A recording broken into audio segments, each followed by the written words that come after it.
Hi everyone, welcome to my channel.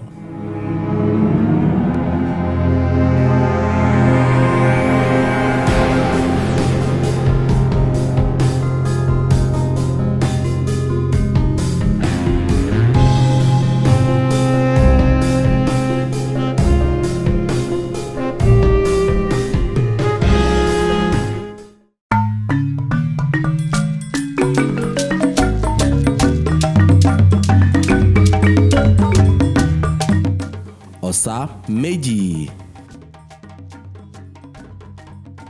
Osa ogbe, Osa oyeku, Osa iwori, Osa odi, Osa irosun, Osa ọ̀wọ́nrìn, Osa ọ̀bàrà,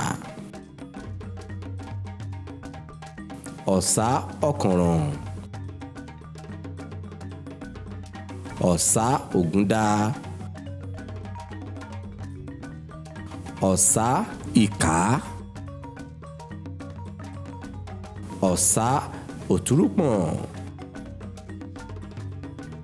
Osa otura,